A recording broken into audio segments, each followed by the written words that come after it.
제가 선교하던 20년 동안에는 이 신학교 강의를 이렇게 계속 했었습니다. 나우카에 있을 때도 모스크바에 있을 때도 또 러시아뿐만 아니라 중국, 베트남 이쪽 신학교, 선교지 신학교를 다니면서도 강의를 했습니다. 강의는 준비를 하면은 그 강의안을 다음 해에도 써먹을 수가 있어요. 그리고 또 보충해서 그걸 또 할 수도 있고. 그래서 이 강의는 이렇게 힘이 그렇게 들지가 않습니다. 근데 이 설교는 전에 했던 거를 할 수가 없습니다. 마치 이 찬밥을, 식은 밥을 내어놓는 그런 격이 되기 때문에 설교는 준비할 때마다 성령님이 주시는 은혜를 받아야만이 그 본문을 가지고 설교를 할 수가 있습니다. 이사야 이 1장부터 66장까지 이 강의를 한 것은 강의하는 저에게 충분하게 있습니다. 근데 그 강의안을 가지고 여러분들에게 설교를 할 수가 없습니다. 그래서 이 오늘 시작되는 이 40장부터 66장까지도 준비하는 시간에 하나님께서, 성령님께서 이 말씀을 깨닫도록, 보이도록, 알도록 해주시는 대로 여러분들에게 준비해서 이렇게 설교를 해야 되는 그런 것입니다. 하나님께서 말씀하시는 것, 그것을 내가 말하리라. 저는 이것이 설교라고 생각합니다. 하나님이 이 성경을 통해서 저에게 말씀하시는 것, 이것을 여러분들에게 전달하는 것이 저의 책무이기도 합니다. 그래서 성령님이 주시는 것을 받으려고 항상 준비하는 자세로 살아야 하는 것, 이것이 설교자가 아닌가 생각하고, 오늘부터 이 이사야 40장부터 66장까지 66장의 설교도 그런 식으로 될 것입니다. 몇 번을 할지 전혀 계획이 없습니다. 본문을 어떻게 나눌지 이것도 강의 준비처럼 이렇게 계획이 된 것이 아닙니다.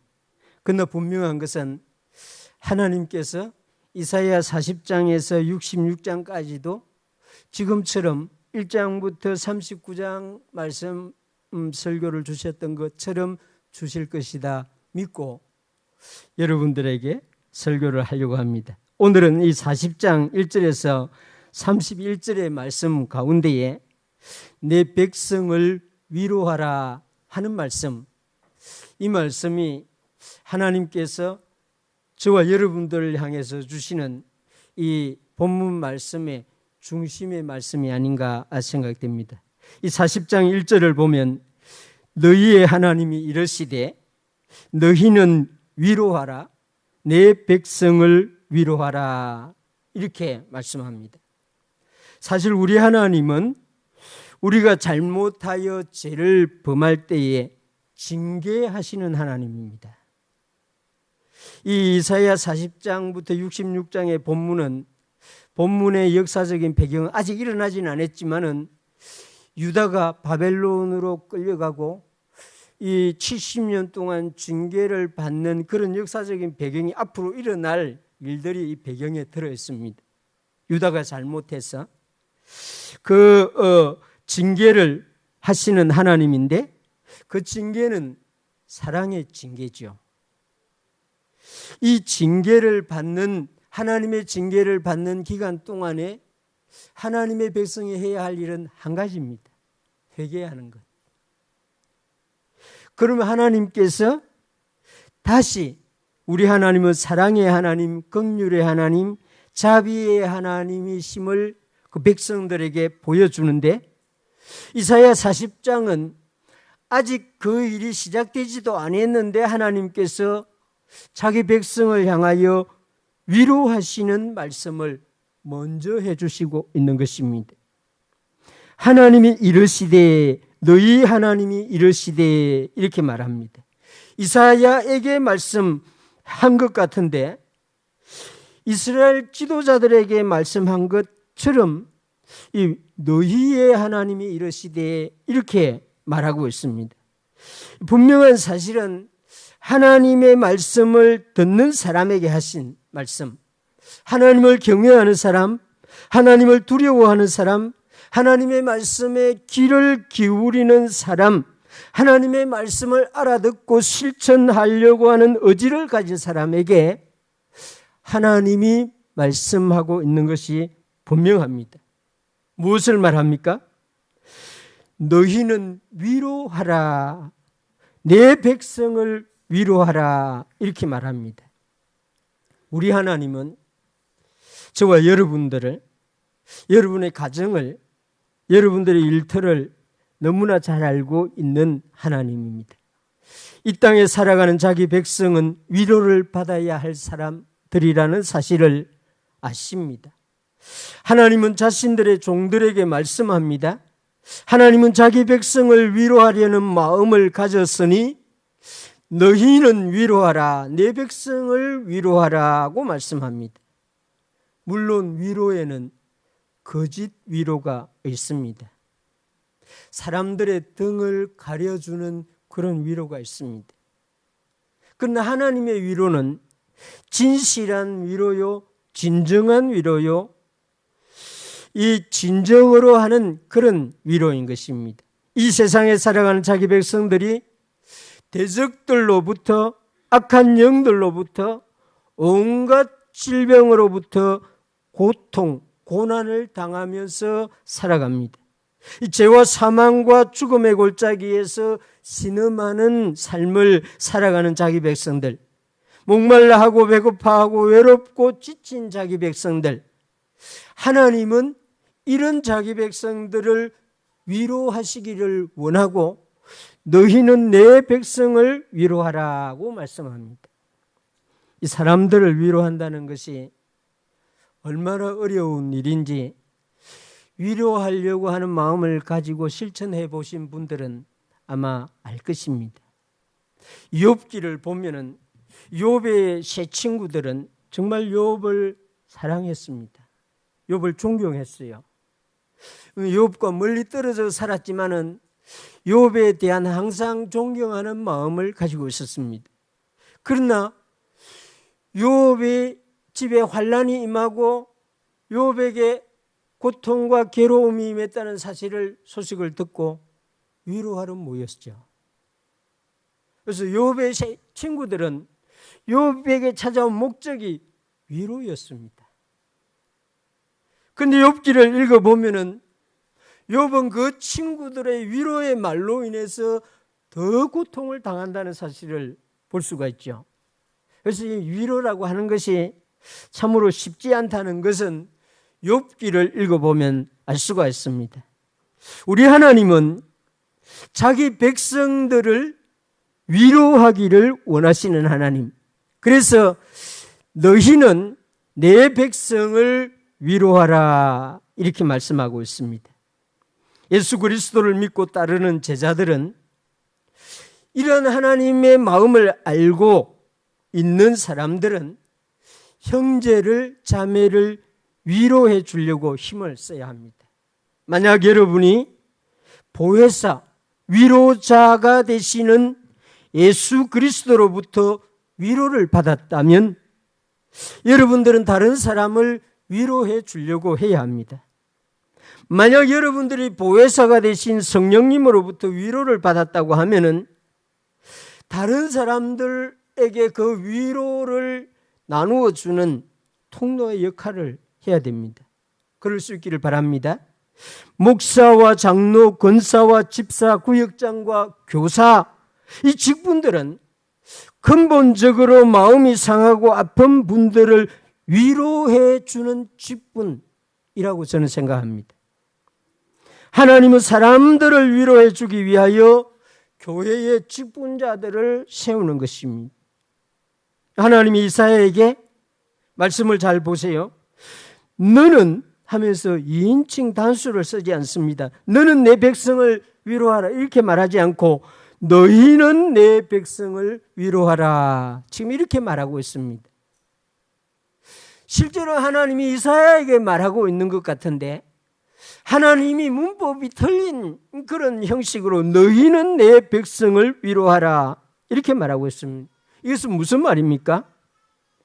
선지자 이사야뿐만 아니라 이스라엘의 지도자의 위치에 있는 사람들, 리더의 위치에 있는 모든 사람들은 하나님의 백성을 위로해야 된다는 사실을 알려주고 있는 것입니다. 우리 교회는 모든 성도님들이 서로를 위로해 주는 교회가 되기를 주님의 이름으로 축원합니다.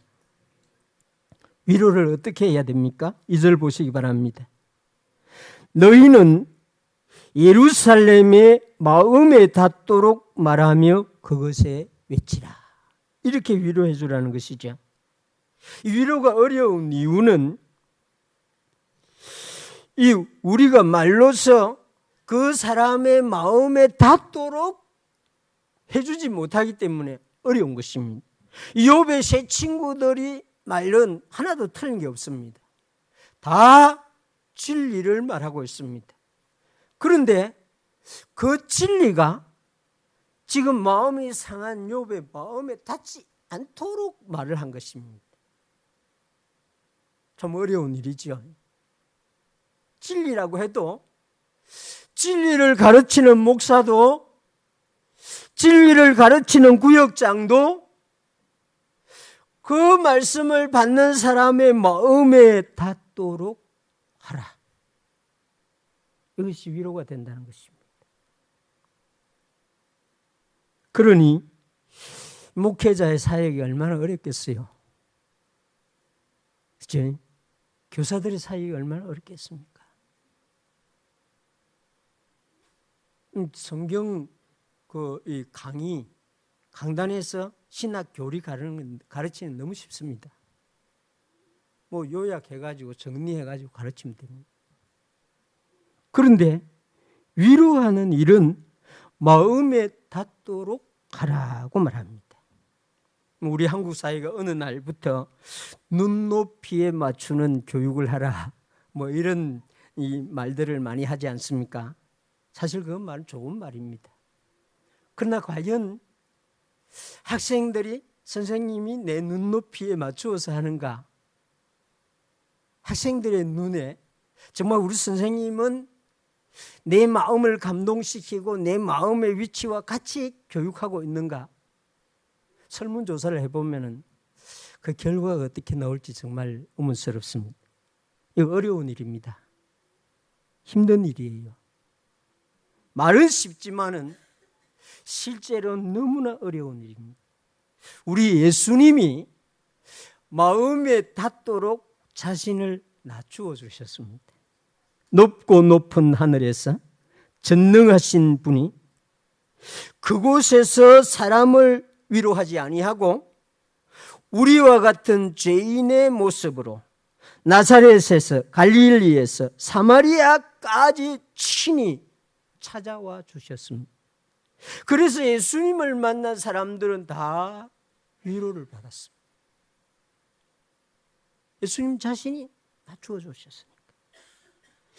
예수님을 만난 사람들은 그 말씀을 받을 때에 위로를 받았습니다. 왜?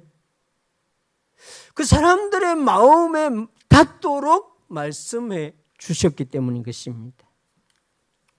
참으로 이것이 쉽지 않는 일이죠. 그래서 우리는 사람을 위로하기가 정말 쉽지가 않습니다. 이 성경의 2절에 보면은 그것에게 외치라 이렇게 말합니다.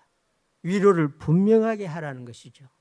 이게 위로하러 온 건지 나를 책망하러 온 건지 뭐 분명하지도 아니하고 가지 말라는 것입니다. 위로하러 왔으면 크든 작든 저분은 나를 위로해 주러 왔구나 그런 마음이 들도록 분명하게 하라는 것이 그것에게 외치라 하는 말이라고 여겨집니다. 하나님은 이사야 40장에서 자기 백성들을 향하여 어떤 내용으로 위로를 하고 있습니까?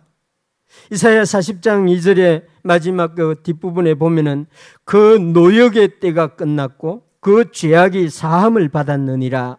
그의 모든 죄로 말미암아 여호와의 손에서 벌을 배납받았느니라 할지니라 하시니라. 사실 이 말씀은 정말 신비한 말입니다. 이사야 다음에 예레미야. 이사야는 이 땅을 떠나고 예레미야가 유다가 바벨론에 멸망할 것이다를 선포하기 시작합니다. 그리고 예레미야 생의 말기에 유다는 멸망합니다. 그런데 지금 이사야는 그 노역의 때가 끝이 나고 그 죄악이 사함을 받았다 이렇게 선포하고 있습니다. 참으로 하나님께서는 미리 위로해 주시는 말씀을 자기 백성들에게 해주는 그런 말씀이라고 할 수가 있습니다. 유다가 죄악의 값을 그 노역으로 충분히 치루었기 때문에 그 죄악이 사함을 받았다 그런 의미는 아닙니다. 유다가 그 죄로 말미암아 하나님의 손에서 벌을 배납받았기 때문에 이제 더 이상 받을 벌이 없기 때문에 그 죄악의 사함을 받았다 그런 말도 아닙니다. 이 세상의 법대로 재판을 받고 벌을 받으면 그 기간이 지나면 풀려납니다. 그는 죄악의 대가를 충분히 지불했다고 법원도 인정을 하기 때문이죠.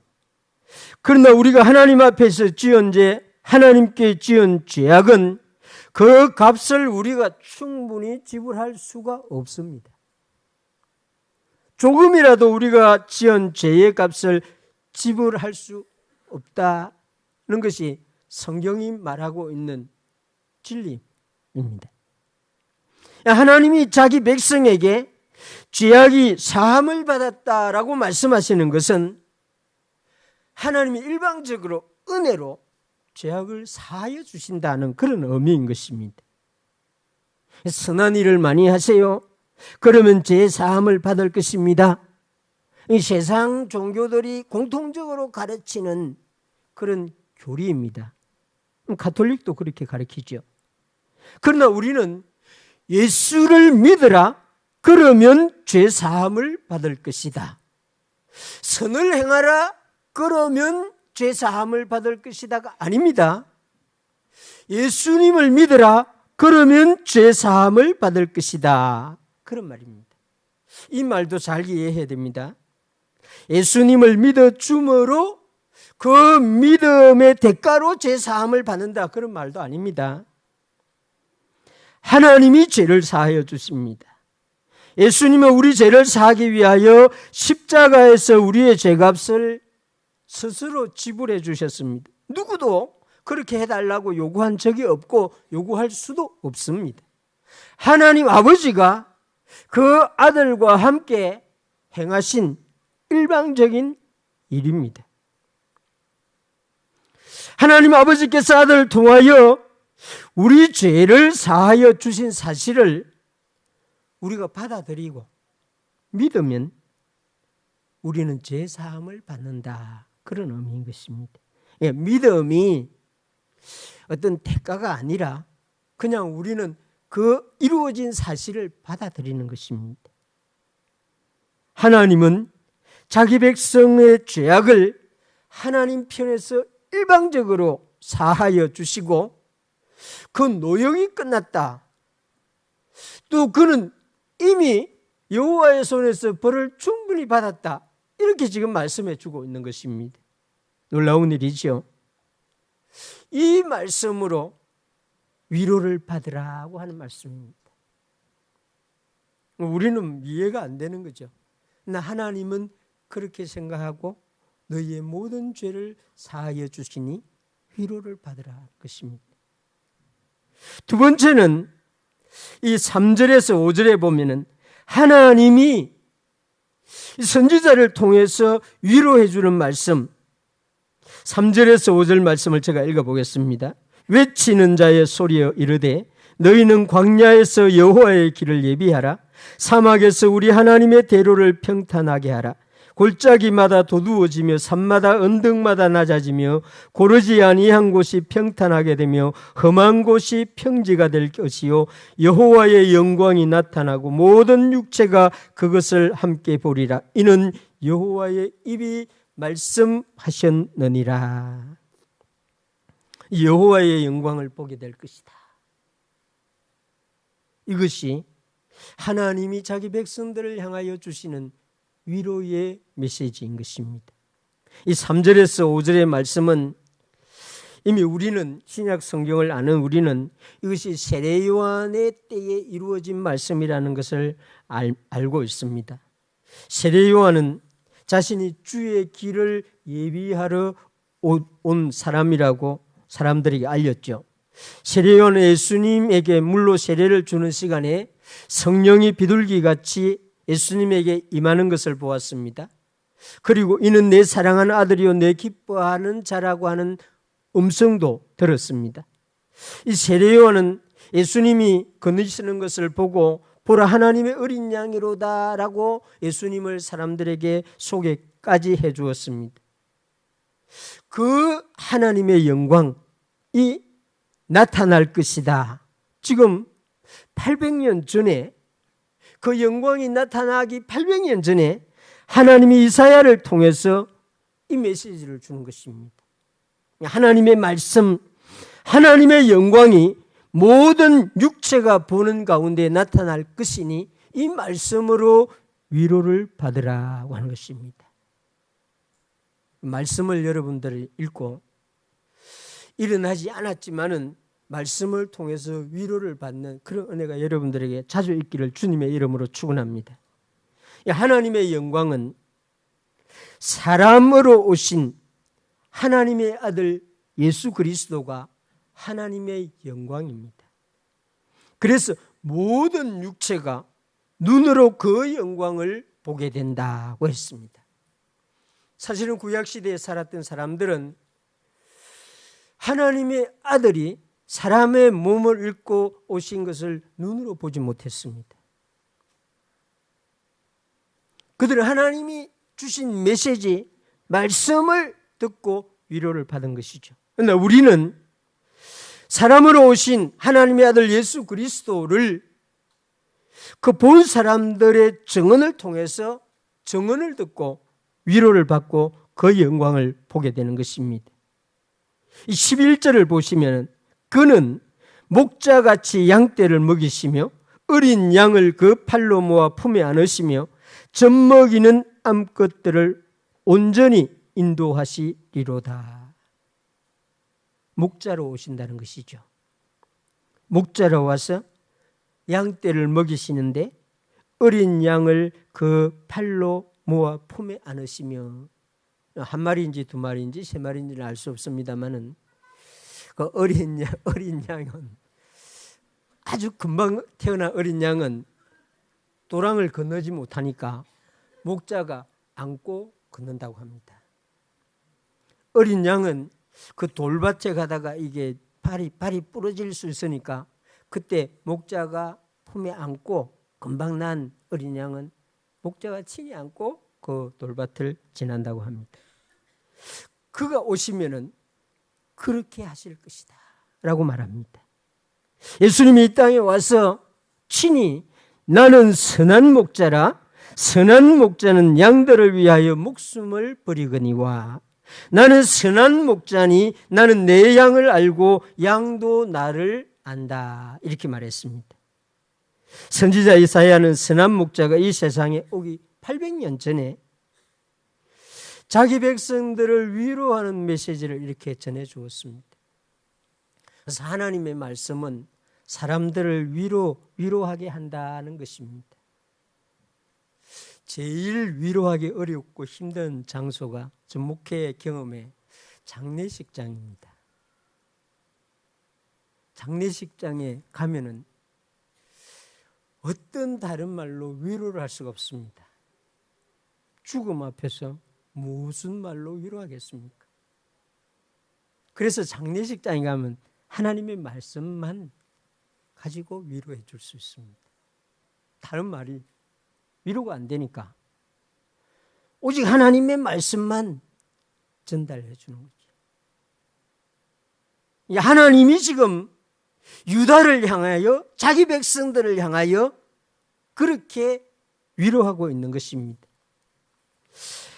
모든 육체가 하나님의 영광을 보게 될 것이고 모든 백성들, 자기 백성들이 죄악의 사함을 받게 될 것이다. 할렐루야.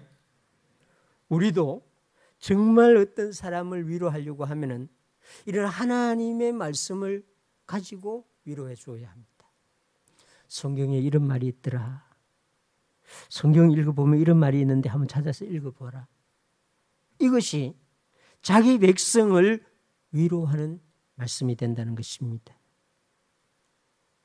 선한 목자이신 예수 그리스도의 말씀, 하나님의 말씀으로 위로를 받는 여러분들 시기를 주님의 이름으로 축원합니다.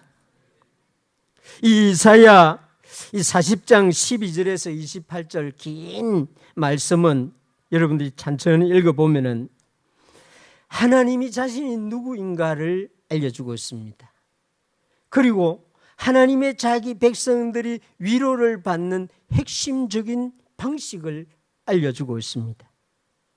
이 12절을 보면은 하나님은 손바닥으로 바닷물을 헤아리는 분, 뺨으로 하늘을 재시는 분, 하나님은 자신의 저울로 산들을 언덕을 달아보시는 분, 하나님은 저울로 태백산맥의 무게를 달아보시는 분, 그런 분이라고 합니다. 또 13절에서 16절은 하나님은 누구의 도움도 받지 아니하고 누구와 의논하지도 아니하고 모든 것을 창조하시는 분. 18절에서 19절을 보면은 하나님은 그 어떤 다른 신, 우상과 비교할 수 없는 분. 22절에서 26절을 보면 하나님은 창조하신 모든 것을 친히 다스리시는 분.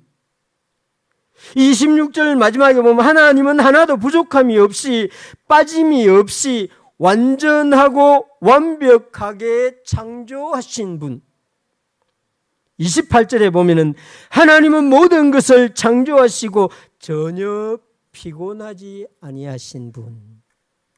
이렇게 하나님 자신에 대해서 자기 백성들에게 길게 설명을 해주고 있습니다. 왜 이럴까요? 하나님이 왜 우리에게 하나님 자신에 대해서 이렇게 자세하게 길게 설명을 해줄까요? 그 이유는 31절에 오직 여호와를 앙망하도록 하기 위함인 것입니다. 31절 너무나 잘 아는 말씀이고 힘이 되는 말씀이니 제가 한번 읽어보겠습니다. 오직 여호와를 낭망하는 자는 새 힘을 얻으리니 독수리가 날개치며 올라감 같을 것이요 다름질하여도 곤비치 아니하겠고 걸어가도 피곤하지 아니하리로다. 이 여호와를 앙망한다 하는 이 의미는 참을성 있게 여호와를 기다린다 하는 그런 말입니다. 이 앙망이라고 하는 참 어려운 거의 40대 성경에서 쓰고 있는 용어입니다. 이 앙망은 위를 쳐다보면서 무엇인가 큰 것을 대망한다는 그런 의미가 앙망입니다. 이 창조주 하나님을 참을성 있게 기다리는 사람, 전능자 하나님을 바라보면서 대망하는 사람이 되세요 하는 것을 알려주는 것입니다. 제가 이번 주에 월, 화, 수요일 오후까지 교회 공적인 이런 알림을 하지 않고 멀리 좀 출장 갔다 왔습니다. 목적은 위로해 주어야 할 저와 집사람이 위로해 주어야 할 사람이 있었습니다. 그래서 월요일, 화요일 그분들을 우리는 우리 마음은 위로해 주러 갔습니다. 그래서 집사람은 바닷가에서 위로를 하고, 저는 또 어디입니까? 설악산 대청봉을 올라가면서 위로해 주는 일을 했습니다. 각각 따로따로. 제가 그 산을 올라가면서 처음 올라가 봤습니다. 저와 함께 가는 선교사님이 꼭 그 산에 올라가 보고 선교지로 가야 되겠다는, 그래서 제가 따라 나선 것입니다. 제가 안 가면 그분 산을 이렇게 숙달되어 있지 못하기 때문에 같이 갔죠. 제가 놀라운 그 산을 오르고 내리고 하면서 만나는 사람들하고 짧은 시간에 대화들을 합니다. 인사도 하고 이렇게 하는데, 한 1시간 반쯤 올라갔는데 우리 이스라엘 선교사님 사모님 체구만한 젊은 아가씨가 내려오는 거예요. 우리는 5시 45분에 캄캄할 때 출발해서 올라가가지고 한 1시간 반 갔는데 벌써 내려오고 있는 거예요. 아주 체구도 작은 아가씨가. 그래서 안녕하세요 인사를 하고, 몇 시에 올라갔습니까? 새벽 3시에 올라갔다는 거예요. 그럼 왜 올라간지 이유는 금방 압니다.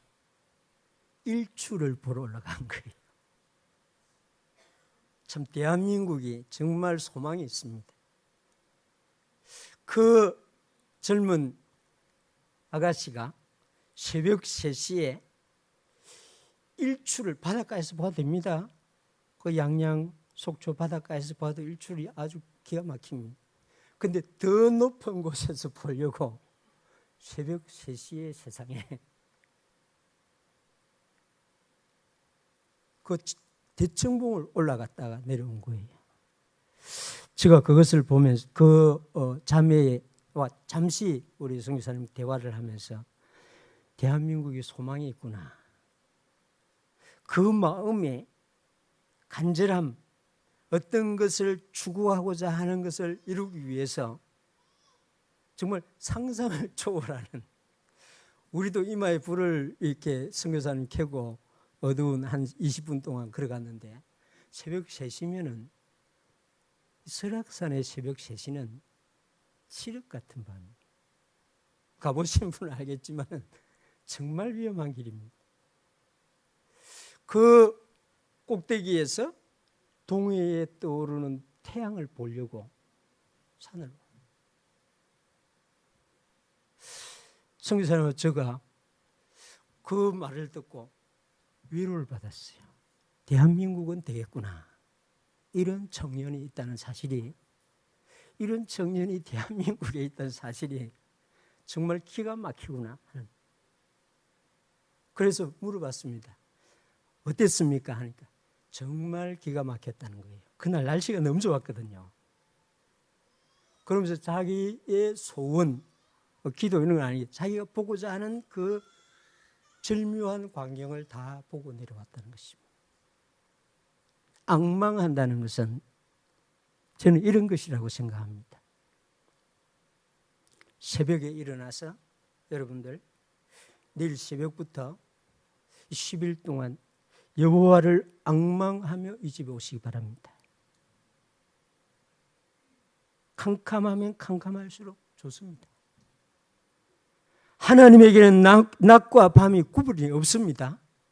하나님은 밤도 낮으로 낮도 밤으로 그렇습니다. 우리에게 어두운 시간에 하나님은 더 밝은 빛으로 다가오는 것입니다. 새벽에 일어나서 그 캄캄한 시간에 아버지를 향하여 한 걸음 한 걸음 달려올 때에 하나님은 정말 동해의 일출보다 더 위대한 빛을 여러분들에게 허락하실 것이다. 저는 그렇게 생각합니다. 여호와를 앙망하는 자는 하나님이 약속했습니다. 새 힘을 얻으리니. 할렐루야. 우리에게는 힘이 없죠. 우리에게는 힘이 부족합니다.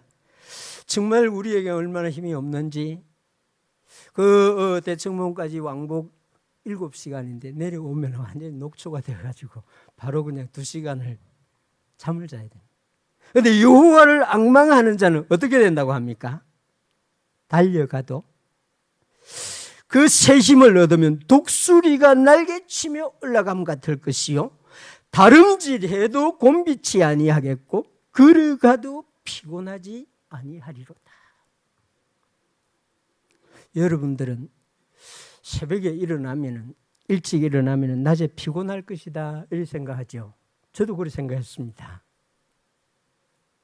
새벽 기도하면 어떻게 낮에 이렇게 졸음이 와서 일을 하나 이렇게 저도 그렇게 생각했어요. 근데 새벽에 더 일찍 일어나면 일찍 일어날수록 더 새로운 힘으로 일을 할 수 있다는 것입니다. 저 경험이 아니고 마틴 루터의 경험입니다. 마틴 루터는 종교 개혁을 하면서 그날 일정의 시간이 더 바쁜 날은 더 이른 새벽에 일어나서 하나님을 앙망하며 기도한다고 했습니다. 새 힘을 얻기 위해서, 더 높이 오르기 위해서, 더 빨리 달려가기 위해서, 더 멀리 걸어가기 위해서 힘이 필요한데 그 힘은 오직 여호와를 앙망하는 사람이 얻습니다. 이것이 지금 31절의 말씀인 것입니다.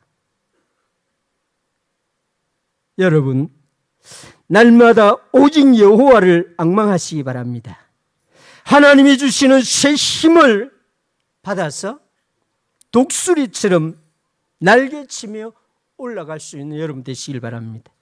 하루 종일 세상의 끝인 들판을 달려도 피곤하지 아니하고 하루 종일 여러분이 걸어가야 할 그 인생의 길을 달려가도 피곤하지 아니하는 그런 신비로운 힘을 여러분 경험하면서 살아갈 수 있길 바랍니다. 지금 이사야 40장은 하나님이 이 새 힘을 받으라, 내가 주는 새 힘을 받아서 살아가라 하는 말씀으로 결론을 내리고 있습니다. 하나님 아버지께서 주시는 위로를 여러분들 날마다 받으시길 바랍니다. 십자가에서 너의 죄를 내가 사해준다 하는 음성을 들을 수 있기를 바랍니다. 성령님이 주시는 새 힘으로 세상이 감당하지 못하는 그런 일들을 해내는 여러분 되시기를 주님의 이름으로 축원합니다. 기도합시다. 우리